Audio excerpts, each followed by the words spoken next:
അപ്പോൾ ഇന്നലെ തന്നെ ഈ വിഷയവുമായി ബന്ധപ്പെട്ട് ഇതിനകത്തൊക്കെ ഒരു കാലതാമസമുണ്ട്.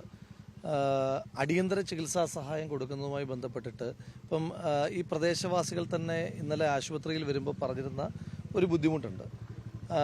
അതായത് മുൻപ് ഇതുപോലെ ആന ആക്രമിച്ച ഒരു മനുഷ്യൻ്റെ അടിയന്തര ചികിത്സാ സഹായം 8 വർഷമായിട്ട് ലഭിക്കാത്തതിനെ പറ്റിയിട്ട് ഈ പ്രദേശവാസികൾ ഇന്നലെ ആശുപത്രിയിൽ വെച്ച് സൂചിപ്പിച്ചു.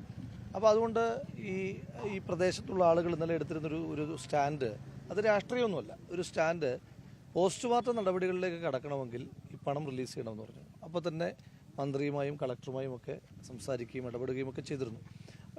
സാമ്പത്തിക സഹായവുമായി ബന്ധപ്പെട്ട കാര്യങ്ങൾ അത്തരത്തിൽ ചർച്ച ചെയ്യപ്പെടണം.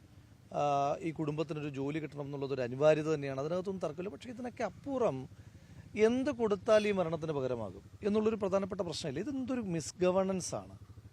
അടുപ്പിച്ച് എത്രാമത്തെയാണ് മാൻ ആനിമൽ കോൺഫ്ലിക്റ്റിൽ മനുഷ്യന്മാരിങ്ങനെ നിരന്തരമായി കൊല്ലപ്പെട്ടുകൊണ്ടിരിക്കുന്നത്. അപ്പം നിയമത്തിനകത്ത് ഒരുപാട് പരിമിതികളുണ്ട്. ഈ പല വിഷയങ്ങളിലും ഇപ്പം ഞാൻ ചോദിച്ചോട്ടെ, ഇപ്പം നിയമനിർമ്മാണങ്ങൾക്ക് വല്ലാതെ താല്പര്യം കാണിക്കുന്ന കേന്ദ്ര സംസ്ഥാന സർക്കാരുകളുണ്ട്. ഇപ്പോൾ സർവകലാശാല അധികാരങ്ങളെ പറ്റിയിട്ട് നിയമനിർമ്മാണത്തിനകത്ത് മാറ്റം വരുത്തുന്ന സംസ്ഥാന സർക്കാരും വഖഫിൽ നിയമനിർമ്മാണം നടത്തുന്ന കേന്ദ്ര സർക്കാരുമൊക്കെ ഉള്ളൊരു രാജ്യമല്ലേ ഈ രാജ്യം. ഇവിടെ എന്തുകൊണ്ടാണ് മനുഷ്യന്മാർക്ക് ഇത്രയേറെ ബുദ്ധിമുട്ടുകൾ ഉണ്ടാകുന്ന മാൻ ആനിമൽ കോൺഫ്ലിക്റ്റിനകത്ത് മനുഷ്യനനുകൂലമായ ഒരു നിയമനിർമ്മാണത്തിലേക്ക് കടക്കാൻ കേന്ദ്ര സർക്കാരോ അതിന് സമ്മർദ്ദം ചെലുത്തുവാൻ സംസ്ഥാന സർക്കാരോ തയ്യാറാകാത്തെന്നുള്ള പ്രസക്തമായ ചോദ്യമല്ലേ. ഇനി സംസ്ഥാന സർക്കാർ എന്താ ചെയ്യുന്നത്?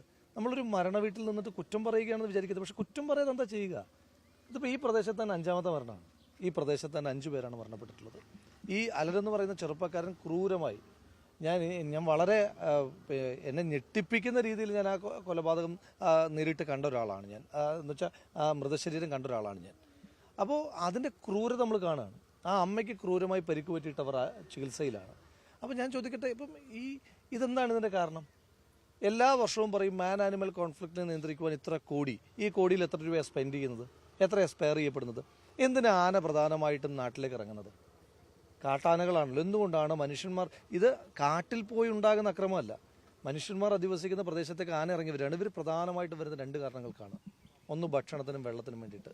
എന്തുകൊണ്ടാണ് വനത്തിനകത്ത് വാട്ടർ ടാങ്കുകൾ സ്ഥാപിക്കാനും അവിടെ വെള്ളം നിറയ്ക്കുവാനും എത്ര കാലമായി നമ്മൾ ആവശ്യപ്പെട്ടുകൊണ്ടിരിക്കുകയാണ്?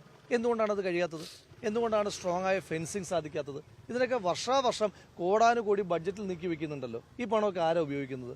എവിടെയാണ് ചെലവഴിക്കപ്പെടുന്നത്? ഇതിനെപ്പറ്റിയൊക്കെ ചോദിക്കുമ്പോൾ ആന കുത്തുന്നതിന് ഞാൻ എന്ത് ചെയ്യാൻ പറ്റും എന്ന് ചോദിക്കുന്ന ഒരു വനമന്ത്രിയാണ് നമുക്കുള്ളത്. ഗതികേട്, നമ്മുടെ ഗതികേട്. അപ്പോൾ ഇതിനകത്തൊക്കെ നമുക്ക് ജോലിക്ക് നഷ്ടപരിഹാരത്തിനപ്പുറം മനുഷ്യന്മാർ മരിക്കാൻ പാടില്ല. ആ ഒരു തീരുമാനം എടുക്കേണ്ടതായിട്ടുണ്ട്.